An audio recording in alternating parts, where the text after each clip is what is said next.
Hermanos, que Dios los bendiga. Una vez más es un privilegio estar con ustedes aquí en esta tarde rica de frío. Les voy a pedir que abran sus Biblias, por favor, en Primera de Corintios, capítulo 15, y voy a darle lectura del 1 al 11. Primera de Corintios, capítulo 15, del 1 al 11. Seguimos en la serie de Corintios y ya estamos en el capítulo 15 y hemos estado con los corintios caminando con ellos en todos sus errores, pero también vamos a ver cómo ellos siguen siendo iglesia al final, a pesar de todos sus errores. Así dice la palabra del Señor, empezando el versículo 1, dice: ahora os hago saber, hermanos, el evangelio que os prediqué, el cual también recibisteis, en el cual también estáis firmes, por el cual también sois salvos, si retenéis la palabra que os prediqué, a no ser que hayáis creído en vano. Porque yo os entregué en primer lugar lo mismo que recibí, que Cristo murió por nuestros pecados conforme a las Escrituras, que fue sepultado y que resucitó al tercer día conforme a las Escrituras, que se apareció a Cefas y después a los 12, luego se apareció a más de 500 hermanos a la vez, la mayoría de los cuales viven aún, pero algunos ya duermen. Después apareció a Jacobo, luego a todos los apóstoles, y al último de todos, como aún nacido fuera de tiempo, se me apareció también a mí. Porque yo soy el más insignificante de los apóstoles, que no soy digno de ser llamado apóstol, pues perseguí a la iglesia de Dios. Pero por la gracia de Dios soy lo que soy, y su gracia para conmigo no resultó vana. Antes bien, he trabajado mucho más que todos ellos, aunque no yo, sino la gracia de Dios en mí. Sin embargo, haya sido yo o ellos, así predicamos y así creísteis. Pueden tomar sus lugares, mis hermanos.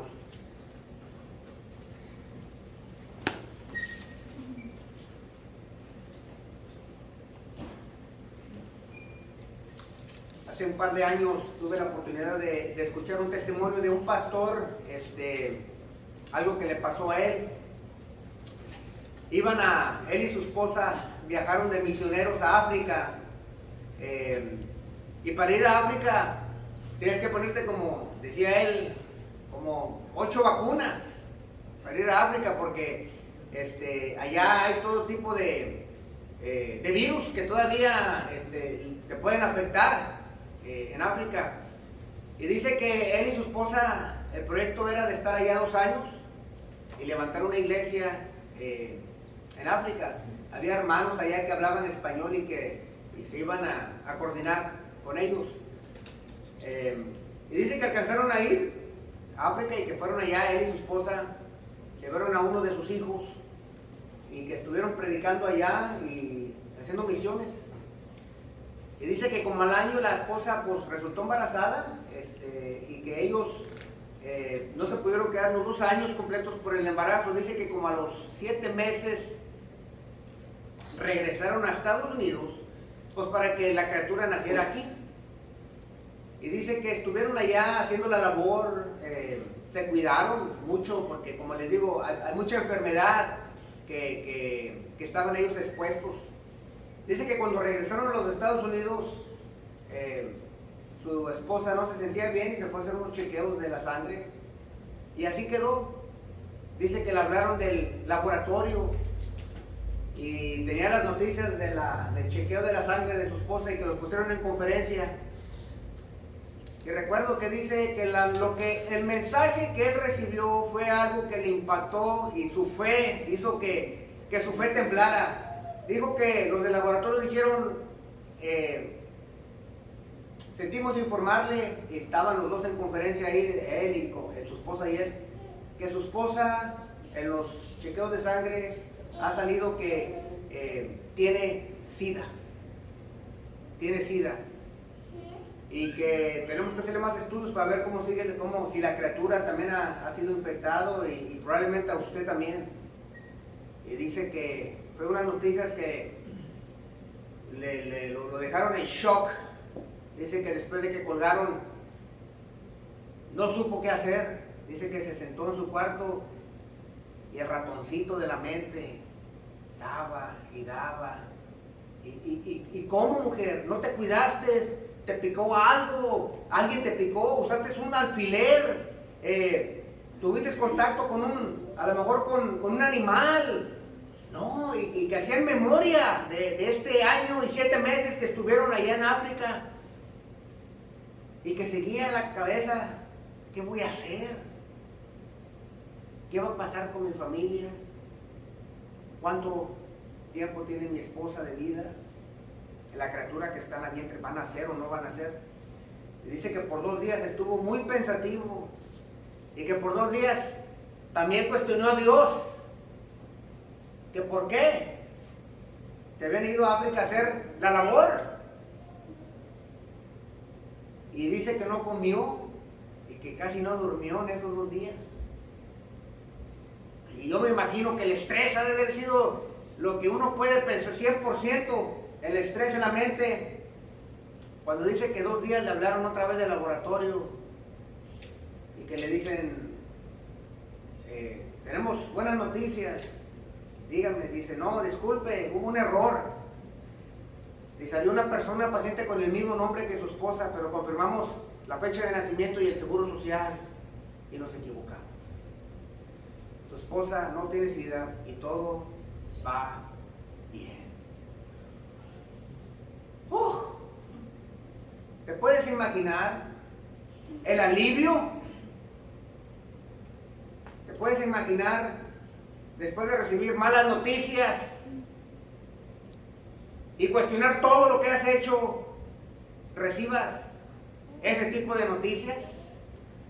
Aparte de querer ahorcar a los del laboratorio, digo yo, el alivio que debe haber sentido el hombre y la mujer, su esposa, obviamente, un alivio de vuelves a respirar.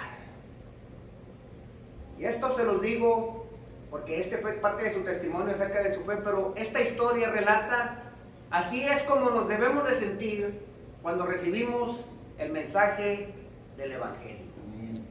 El mensaje del Evangelio deben de ser primero malas noticias, deben de ser noticias secas que te den una cachetada, porque te dicen que no eres tan bueno como tú piensas, y que no solamente no eres tan bueno como tú piensas, sino que la ira de Dios está sobre ti.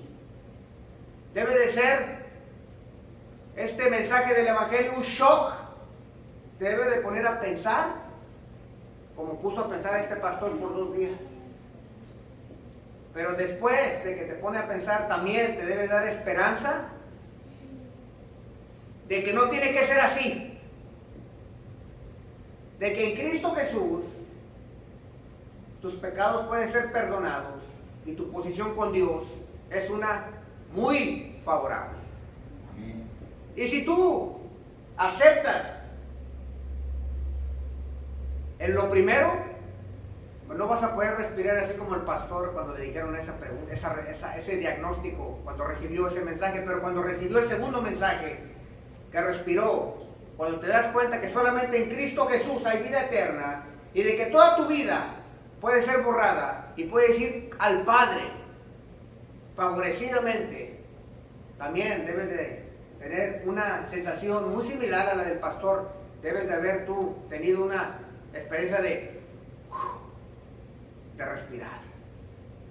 Y lo digo ahorita porque muchos de nosotros somos creyentes, pero o una de dos, como líder no puedo yo darme el lujo de pensar de que todos han creído.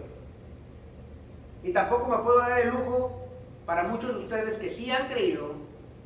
Ha sido tantos años que a lo mejor ya se les olvidó qué tanto les ha perdonado el Señor. Y el día de hoy yo quiero ver este mensaje que dice Pablo a los Corintios, porque se lo va a dirigir a los Corintios. Y si el capítulo 13 de Primera de Corintios es el punto más alto de la carta, el versículo del amor, el capítulo 15 de Primera de Corintios es el más importante. Es el más importante. Y he titulado el mensaje de hoy, el mensaje que se nos entregó. El mensaje que se nos entregó.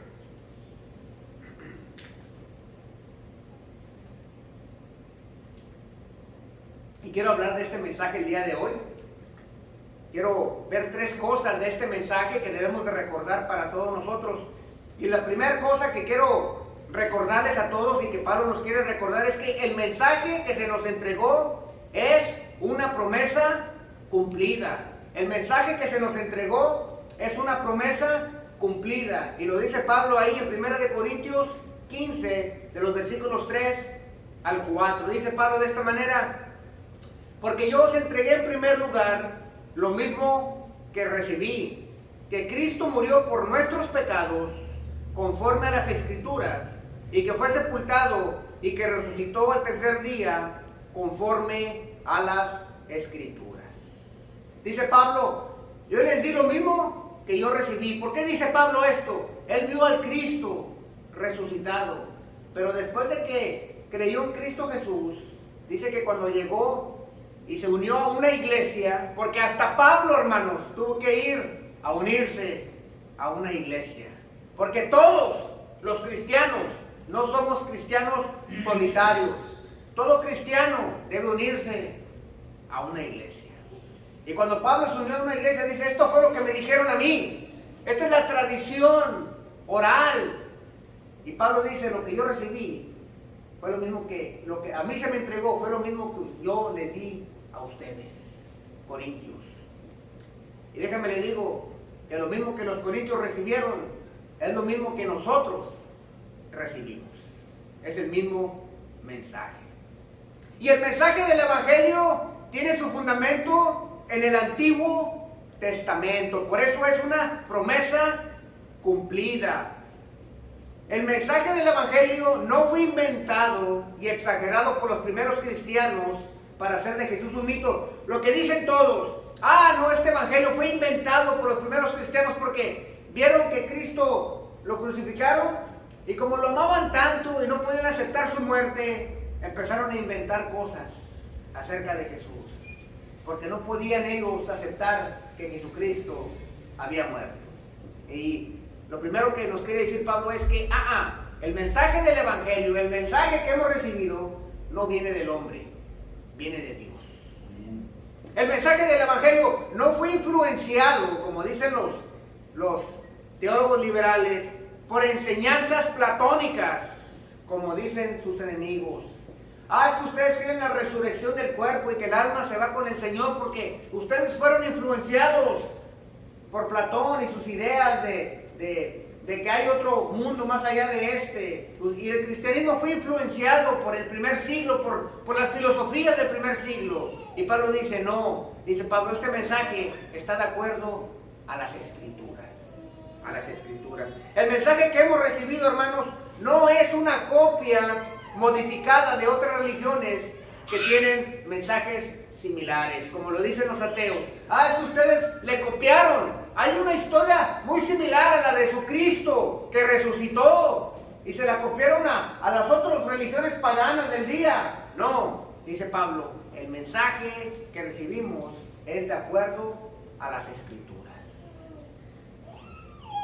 El mensaje que se nos entregó tiene sus raíces en la ley, los profetas y los salmos.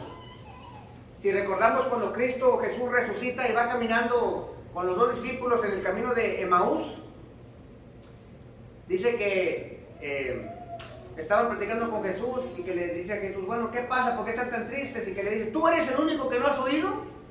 Que crucificaron a Jesús y que tenía muchos seguidores. ¿Y qué les dice Jesús? Dice que entonces le dijo Jesús, ¡oh, insensatos y tardos de corazón para creer todo lo que los profetas han dicho! ¿No era necesario que el Cristo padeciera estas cosas y que entrara en su gloria?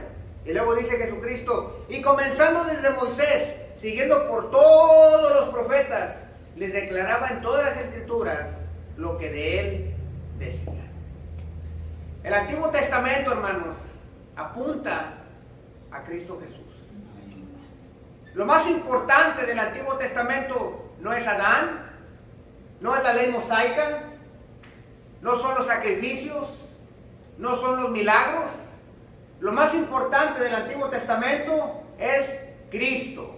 Las promesas de Cristo, los tipos, las sombras y las promesas que se iban a cumplir en Cristo Jesús. Y Cristo, dice Pablo, Cristo murió por nuestros pecados conforme a las Escrituras. No tiene nada que ver con los cristianos judíos, ni tampoco tiene nada que ver con los cristianos que no eran judíos, que se convirtieron al cristianismo, con los gentiles. No tiene nada que ver con eso, tiene que ver conforme a las Escrituras.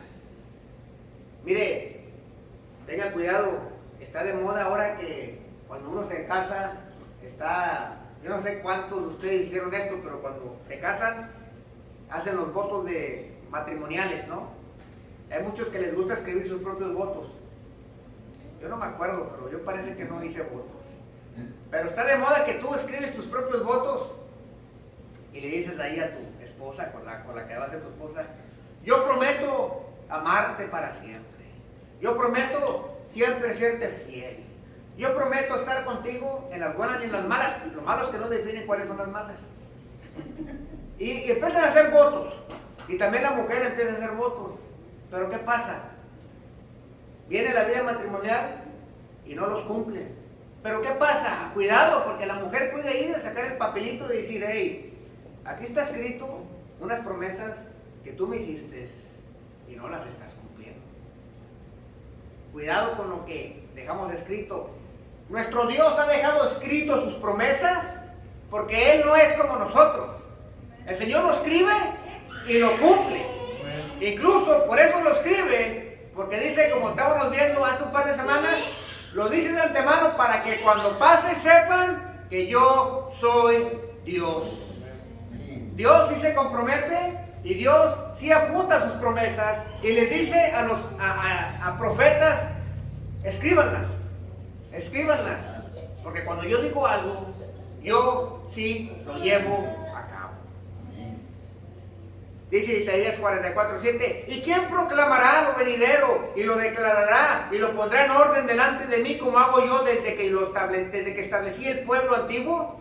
Anúnciales lo que viene y lo que está por venir. Solamente Dios hace eso. Ahora nosotros los humanos hacemos eso, pero no lo escribimos, pero no lo cumplimos. Y cuando Pablo dice que está de acuerdo a las Escrituras, tenemos que ver en Génesis. Desde Génesis viene la promesa, pero es todo el Antiguo Testamento. Génesis 3:15: y pondré enemistad entre tú y la mujer, y entre tu simiente y su simiente. Él te herirá en la cabeza, y tú lo herirás en el calcañar. Esta promesa no tiene nada que ver con el pueblo judío, porque aquí se da en el jardín del Edén.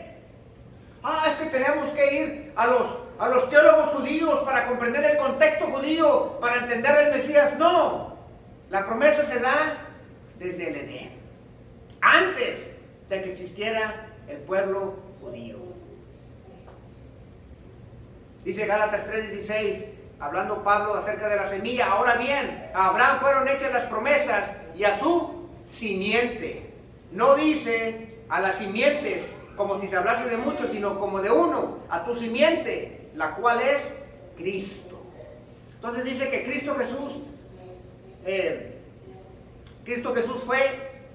murió por nuestros pecados conforme a las Escrituras, y es muy probable que Pablo tenga en mente Isaías capítulo 53, todo el capítulo 53, pero el capítulo 5 y 6 dice así: mas él herido fue por nuestras rebeliones, molido por nuestros pecados, y el castigo de nuestra paz fue sobre él.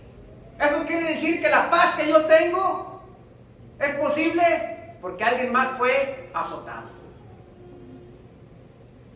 Y eso está desde Isaías. Esas promesas, dice Pablo, el mensaje que hemos recibido son promesas desde el Antiguo Testamento, de acuerdo a las Escrituras, que han sido cumplidas en Cristo Jesús. Hermanos, nunca dudemos del Evangelio o del mensaje que hemos recibido, porque no fue hecho ni por judíos del primer siglo, ni por gentiles del primer siglo. Este mensaje está desde el jardín del Edén, y lo vienen confirmando los profetas y todo el Antiguo Testamento. Dice: y por su llaga fuimos curados. Todos nosotros nos descarriamos como ovejas, cada cual se apartó por su camino, mas Jehová cargó en él el pecado de todos nosotros. Este mensaje, hermanos, es tan antiguo que no se le puede comparar a nada. Está en el Antiguo Testamento. Son las promesas que el Señor había hecho a toda la humanidad. Y sigue Isaías, dice, verá el fruto de la aflicción de su alma y quedará satisfecho por su conocimiento, justificará a mi siervo justo a muchos y llevará las iniquidades de ellos. Nuestra justificación es posible por Cristo Jesús, que ya estaba profetizado en el libro de Isaías. Por tanto, le daré parte con los grandes y con los fuertes repartirá despojos, hablando de la cruz, por cuanto derramó su vida hasta la muerte y fue contado con los pecadores. Cristo Jesús murió desnudo en una cruz, en medio de dos pecadores. Murió como pecador, para que tú y yo no muráramos como pecadores. El evangelio que hemos recibido por tradición, lo vuelvo a repetir, es tradición oral, lo que después se escribe, viene desde el Antiguo Testamento. Habiendo él llevado el pecado de muchos y orado por los transgresores. ¿Qué dijo Jesucristo en la cruz? Perdónanos, Padre, porque no saben lo que hacen. Pero luego dice Pablo, fue sepultado y que resucitó al tercer día conforme a las Escrituras. Lo vuelve a repetir Pablo. Nuestro Señor Jesucristo hizo un paralelo entre Jonás y su obra redentora. Allá en Mateo dice, cuando dice Cristo, porque como estuvo Jonás en el vientre del gran pez 3 días y 3 noches, así estará el Hijo del Hombre en el corazón de la tierra 3 días y 3 noches. No solamente el Antiguo Testamento tiene promesas, pero todo apunta a Cristo. Dice Cristo que así como Jonás estuvo en el vientre 3 días y 3 noches, que Jonás estaba apuntando a la obra redentora de Cristo. Cristo está en todo el Antiguo Testamento, los cumplimientos están, las promesas están en el Antiguo Testamento, y el Evangelio que recibimos tiene su origen en Dios, pero Dios lo dejó escrito en el Antiguo Testamento para que no hubiera duda del mensaje y la credibilidad del mensaje que ahora nosotros creemos. Dijo Jesucristo en Mateo, y diciendo, es necesario que el Hijo del Hombre padezca muchas cosas y que sea desechado por los ancianos, por los principales sacerdotes y por los escribas, y que sea muerto y que resucite al tercer día. ¿Por qué es necesario? Porque no te puedes ganar la salvación. Alguien tiene que morir por ti y por mí. Por eso era necesario hacer este sacrificio. El mensaje, hermanos, que se nos ha entregado tiene su origen en Dios y está respaldado por su palabra. El mensaje que hemos recibido se viene revelando cientos de años antes de la encarnación de nuestro Señor Jesucristo, y el mensaje que hemos recibido viene directamente de Dios. Y este es el mensaje no solamente que debemos proclamar en la iglesia, es el mensaje que tenemos que proclamar allá afuera. Y por eso, cuando vamos a definir el Evangelio, es importante que lo definamos, hermanos. Por eso los credos, por eso las confesiones de fe son muy importantes, porque ahí resumen el Evangelio. Y como lo hemos dicho, el Evangelio es solo por gracia, solo por fe y solo en Cristo. Algo más ahí modificado te debe de dar a ti a entender que algo está mal. Amén.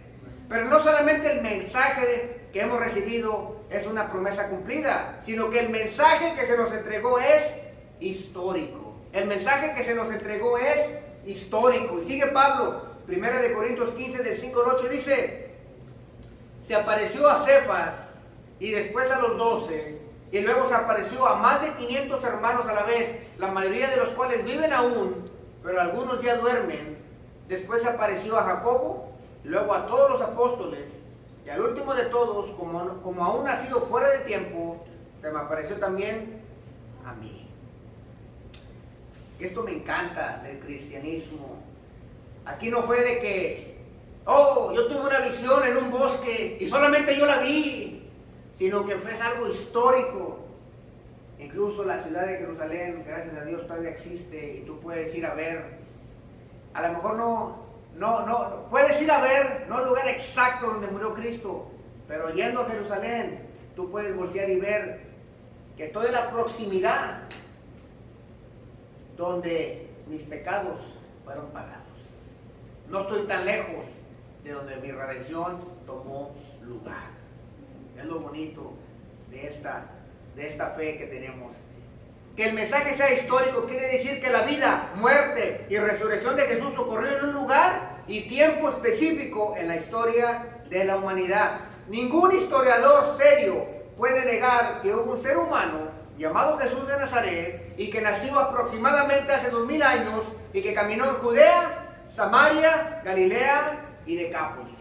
Nadie puede negar que hubo un hombre llamado Jesús de Nazaret. Los evangelios, las cartas de Pablo, más los testimonios de los historiadores como Flavio Josefo y Cornelio Tácito dan testimonio a la existencia de Jesús de Nazaret. Y quiero ver ahora simplemente 3 hechos históricos del mensaje que hemos recibido. Y la realidad histórica número 1 es que Jesucristo fue sepultado.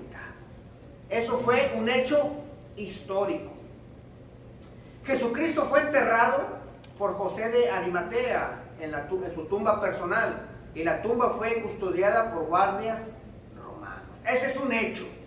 Nadie está inventando eso, porque los cristianos no proveyeron la tumba. Fue de alguien que a lo mejor creyó en Cristo Jesús ya después, pero fue de un judío que vino a creer en Cristo después, pero los cristianos no proveyeron la tumba. En realidad fue de alguien más.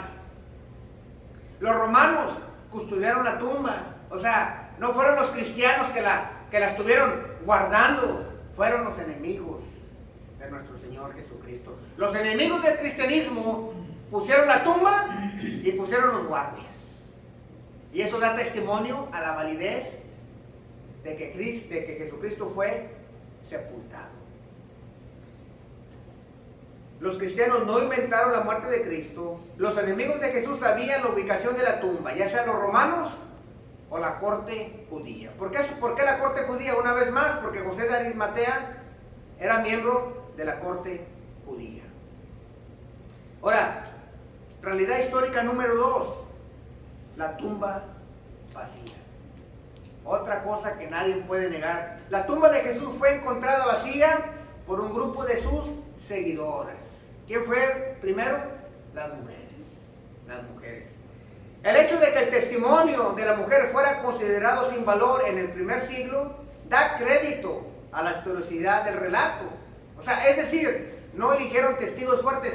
Si yo soy cristiano y yo quiero inventar que mi Señor Jesucristo resucitó, yo probablemente lo hubiera pagado a José de Arimatea buen dinero para que fuera a decirles que Jesús había resucitado.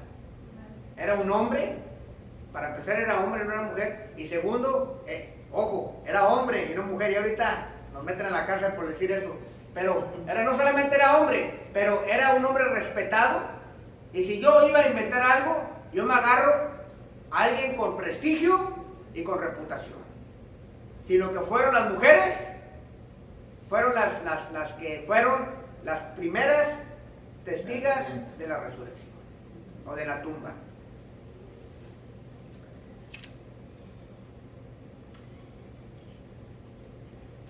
Los seguidores de Jesús encontraron la tumba vacía. Ese es un hecho. Pero siempre hay gente que dice, eso es lo que dicen ellos.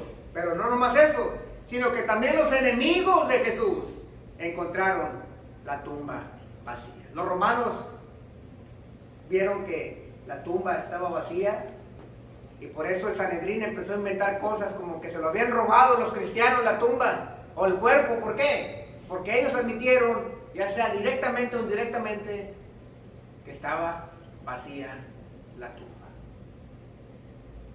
Y déjame te digo, los seguidores de Cristo encontraron la tumba vacía, Los enemigos de Cristo encontraron la tumba vacía, y si tú has creído el mensaje del Evangelio, es porque la tumba aún sigue vacía. Amén. Y realidad histórica número 3, las apariciones de Jesús después de su muerte. Y es la lista que acabamos de leer que da Pablo. Y en esta lista está en forma de credo, es lo que se le dio a Pablo, como lo habían visto los testimonios, y este es el primer credo de la iglesia. Esto es lo que creía la iglesia primitiva. Y en esta lista no incluye mujeres. La lista simplemente incluye apóstoles.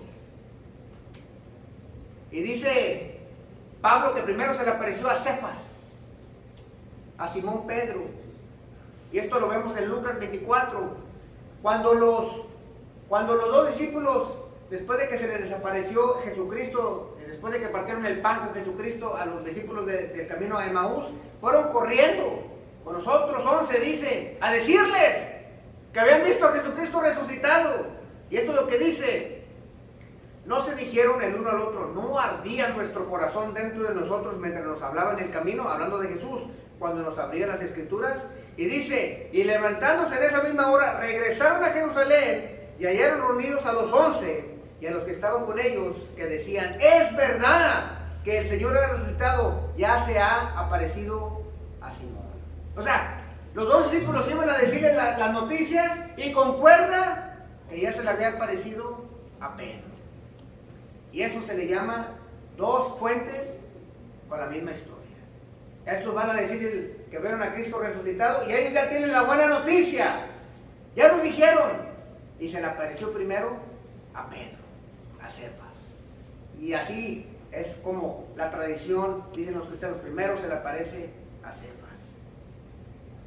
Pero luego dice que también luego después se le aparece a los 12.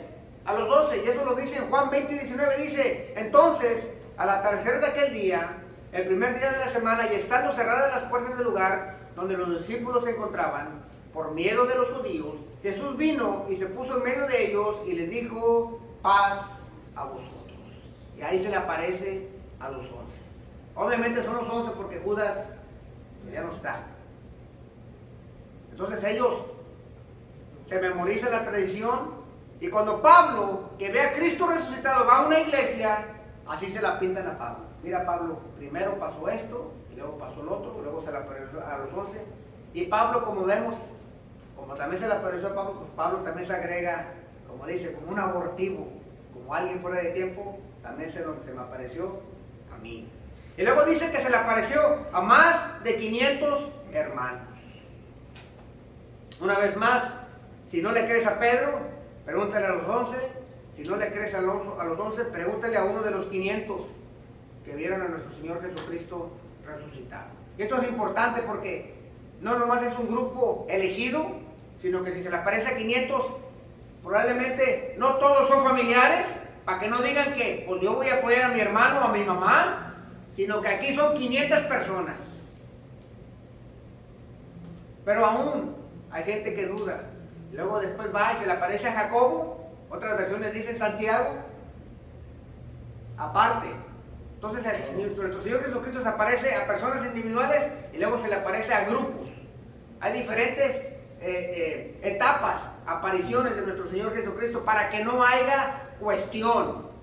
Porque qué casualidad que nomás se te apareció a ti, y nomás esa vez, y nomás ese día, y nomás esa hora.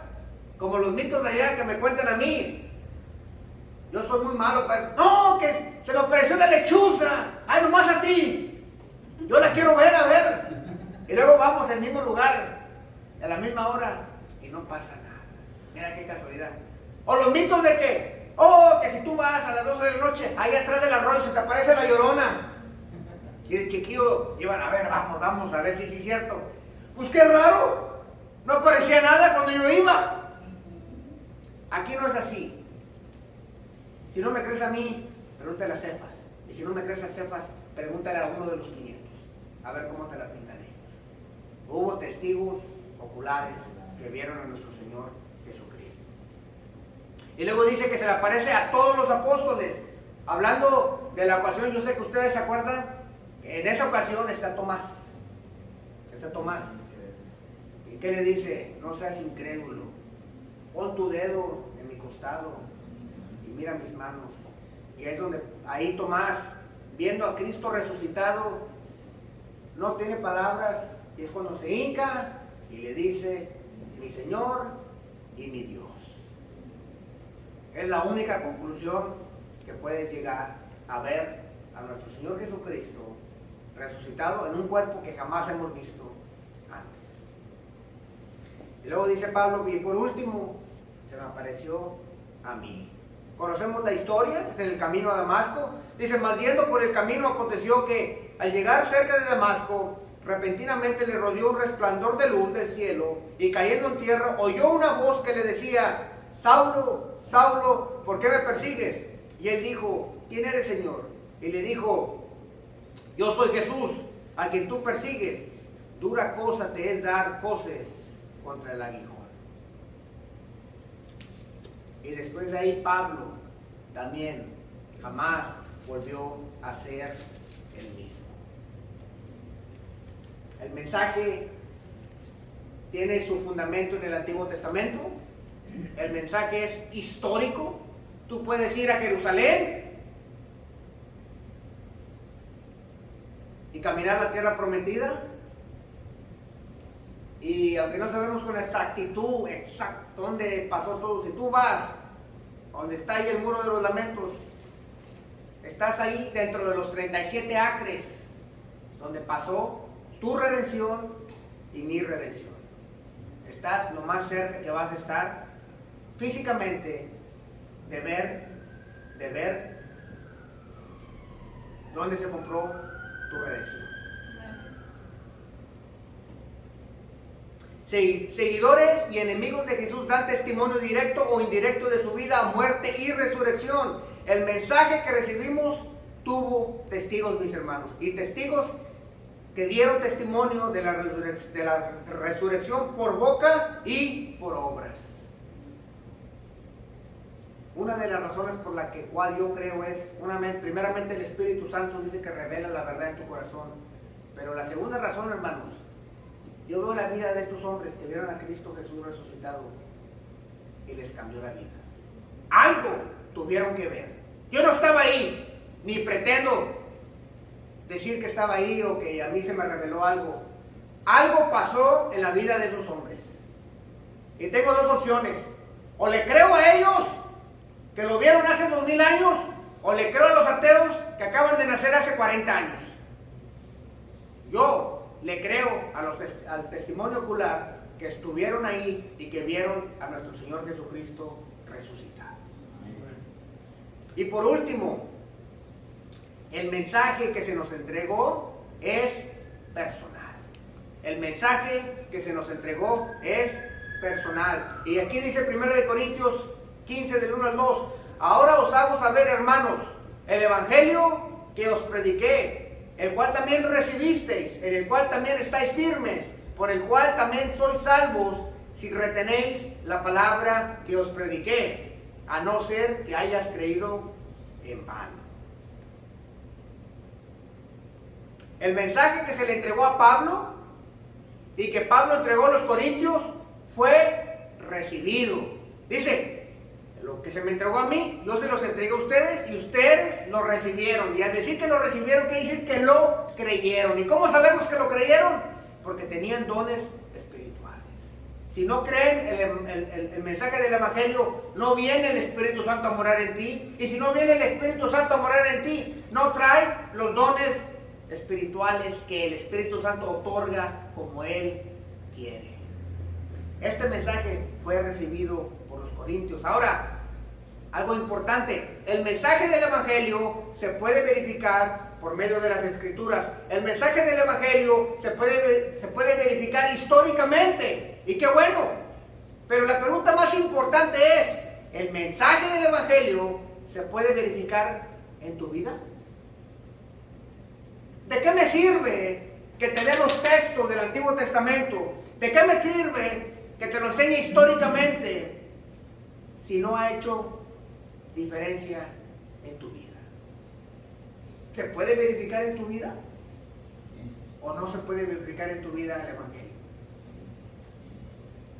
Nos podemos pelear con los ateos todo lo que queramos históricamente. Nos podemos pelear con los que no creen, con las escrituras, todo el tiempo que queramos. Pero la pregunta más importante es, ¿ha hecho diferencia el Evangelio en tu vida? O sea, la gente puede verificar, ese ya no es el mismo. Yo lo conozco, o pensé que lo conocía, y está actuando muy diferente a como cuando yo lo conocía. Que el mundo pueda verificar el Evangelio en ti es más importante que verificarlo históricamente y que verificarlo en las Escrituras, hermanos. El vecino regular, tu compañero de trabajo regular, que no lee las Escrituras, que no le importan las Escrituras y que no le vale un comino la historia, ¿lo puede verificar en tu diario vivir el Evangelio? Porque eso es lo que va a dar testimonio a los demás. Para poder recibir el mensaje del Evangelio, hermano, primero tienes que creer ciertas cosas. Y aquí es lo que decía del ejemplo que di. Primero hay que creer ciertas malas noticias. Y por eso mucha gente no ha querido, porque nomás le dicen, acepta a Cristo Jesús y tendrás vida eterna, y levanta la mano y firma la carta. No, todavía no. Hay ciertas cosas, primeramente, que tienes que creer y meditar. Para poder recibir el Evangelio, tienes que creer que estás muerto en tus delitos y pecados. No se trata de admitir si eres bueno o malo, sino si estás vivo o muerto. Y es muy difícil, hermanos, que una persona muerta admita que está muerta. Muy difícil. Tienes que creer que la ira de Dios está sobre tu persona, porque cada día que respiras, pecas contra un Dios santo. Y pecamos todos, ya sea por obras, o pensamientos, o actitudes. Tienes que creer o admitir que muy dentro en tu ser no quieres ser gobernado por Dios y que tú quieres ser tu propio Dios. Tienes que admitir que tienes una condición peor que el SIDA, que se llama pecador. Y que tu condición de pecador te está matando y que te va a matar por la eternidad. Tienes que admitir que tu condición de pecador no solamente te afecta a ti, sino que también afecta y has lastimado a los que te rodean. Porque ser pecador quiere decir que yo me amo mucho, mucho, mucho, mucho a mí. Y por eso le hago daño a los que me rodean. Porque primero vengo yo, y luego yo, y luego yo. Y mientras que no admitamos eso, no vamos a aceptar el mensaje del Evangelio real. Tienes que durar como este pastor unos cuantos días pensando que vas a la perdición. Tienes que durar unos momentos en realidad diciendo, no soy tan bueno como yo pensaba. Tienes que en realidad admitir que has hecho daño y que te estás haciendo daño a ti mismo, aunque digas, pues es mi vida, yo hago lo que yo quiero. Como quiera, solito te estás matando cada día. Y solamente cuando el Espíritu Santo te arrodille y en realidad te clave este cuchillo, estas malas noticias, entonces vas a poder empezar a recibir este mensaje que tiene 2000 años y que este mensaje sigue vigente el día de hoy porque sigue haciendo diferencia en la vida de pecadores. Pero es difícil admitir eso. Es como el alcohólico anónimo. El alcohólico dice, no soy alcohólico. Toda la familia ve que es alcohólico. Todos los amigos saben que es alcohólico. Pero el alcohólico dice, no. Yo puedo dejar el alcohol cuando yo quiera. Simplemente que escojo no dejarlo ahorita. cuando tú le dices un pecador, eres un pecador, porque te está arrastrando el pecado para allá. Decimos lo mismo. No, yo puedo dejar la pornografía cuando yo quiera. No, yo puedo dejar las maldiciones cuando yo quiera, pero así hablamos en el trabajo. No, yo puedo perdonar a mamá cuando yo quiera, pero ahorita no se me antoja. Y todos ven tu pecado menos tú. Y así estamos todos, hermanos. Todos estamos aquí. Pero después de que tú admitas y que puedas ver tu condición de pecador, entonces el mensaje del Evangelio, que es la vida, muerte y resurrección de Cristo, será bien recibida por cualquier pecador. Es como el pastor cuando le dice, cometimos un error. Y tú dices, avientas el teléfono porque ya tienes 2 días pensando y te hincas y le das gracias al Señor. Solamente cuando reconoces quién eres, puedes tú no solamente aceptar el mensaje, lo abrazas el mensaje, lo quieres, te hundes en él, lo tienes que decir a los demás. Cuando en realidad, hermanos, te acuerdas de dónde te sacó el Señor, porque muchos de nosotros tenemos años en el cristianismo y se nos ha olvidado de dónde nos sacó el Señor y ya pensamos que no somos tan malos como éramos antes. Muchas veces estos mensajes son para recordar de dónde nos sacó el Señor y de dónde nos sigue sacando el Señor hasta el día de hoy. Pero cuando reconoces que eres un pecador, mira, aceptas el Evangelio, no tienes ni que... Hay gente que ha oído el Evangelio 100 veces y las 100 veces lo rechaza, pero cuando en realidad admites lo que acabo de decir, mira, admites, aceptas el Evangelio como un sediento recibiendo un vaso de agua. Si tú has tenido sed un tiempo y te dan un vaso de agua, hasta lo saboreas. Lo aceptas como un hambriento recibiendo un plato de comida. Y solamente una persona que tiene un día sin comer, o 2, y le dan unos tacos, lo saborea. ¿Por qué? Porque satisface esa hambre. Una persona que tiene un dolor físico y que le quitan ese dolor físico siente un alivio, hermanos. Y cuando uno acepta el Evangelio, así se siente en el alma. Unos padres que han encontrado a su hijo perdido, ¿cómo se sienten? Si nadie ha perdido a su hijo por 10 minutos, 1 minuto, un día, la angustia. Y luego lo encuentras. Así se siente el Evangelio cuando lo recibes. ¿Por qué? Porque es una alma afligida recibiendo la paz que siempre ha buscado. Cuando recibimos el Evangelio.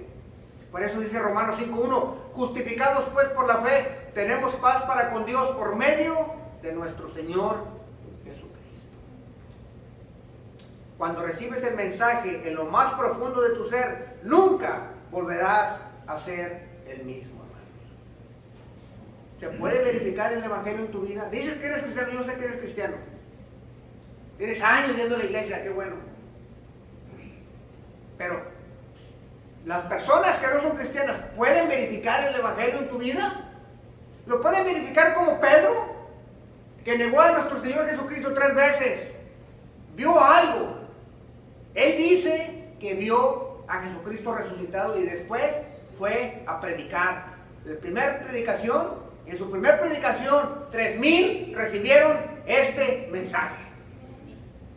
Y no solamente eso. ¿Por qué le creo a Pedro? Porque nunca se retractó. ¿Qué dice la tradición? Que lo crucificaron y que dijo al revés, porque no soy digno de morir como mi Señor. ¿Por qué le creo? Porque nunca se retractó. Y es muy fácil decir que el cristianismo no existe estando atrás, en un desk, en un cuarto, con aire acondicionado. Pero Pedro nunca se retractó. ¿Por qué le creo a Santiago? Al hermano de nuestro Señor Jesucristo. Porque fue líder de la iglesia en Jerusalén y murió como mártir. Y nunca se retractó de lo que vio. Y los hermanos de Jesucristo no creían en Cristo, pero él creyó en el Mesías después de que lo vio resucitado. Y por último, Pablo. ¿Qué puedo decir de Pablo? Jamás se retractó. 13 cartas del Nuevo Testamento. Algo vio Pablo. Dice Pablo que se le apareció Cristo en el camino de Damasco. Escribió 13 cartas y estableció muchas iglesias. Y dio su vida como un sacrificio. Allá en 2 de Timoteo dice. Y nunca se quejó y nunca se retractó. Yo tengo que pensar que estos 3, y no nomás ellos, pero todos los que vieron a nuestro Señor Jesucristo murieron, sabían que había algo más allá que esta miserable vida. No amaron mucho a la vida de aquí porque sabían que tenían una eternidad con ese Cristo que vieron resucitado en ese cuerpo glorificado. Y eso hizo diferencia en sus vidas. Y eso, para mí, que todo yo leo el Nuevo Testamento, eso es más convincente para mí que lo histórico y lo que está en las Escrituras. Esa vida que vivieron ellos y que nunca se retractaron, me convence de que vieron a Cristo resucitado. Y si tú has recibido el mensaje del Evangelio, hermanos, jamás serás el mismo. Nuestra vida debe verificar el mensaje que se nos entregó. Y si no es así, aquí está tu oportunidad para recibirlo. Si nunca has recibido el mensaje del Evangelio, recíbelo hoy. Que Cristo se la resucitó, muerte y resurrección, y se le apareció a Cefas, a los 11, y luego a más de 500, y luego a los 12, y luego por último a Pablo. Y ese mensaje ha durado 2000 años. A mí me lo dijeron un día y a ti te lo dijeron un día. Y por eso estás aquí en esta tarde.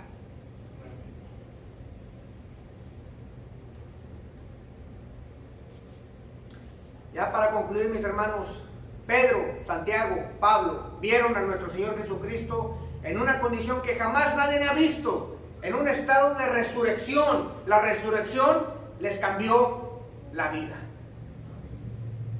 Si tú y yo hemos recibido el mensaje de estos hombres que fueron testigos de la nueva creación que Jesucristo hará con todos nosotros los que hemos creído en Él, entonces, hermanos, no tengo duda que si hemos recibido este mensaje, tú y yo veremos a nuestro Señor Jesucristo resucitado.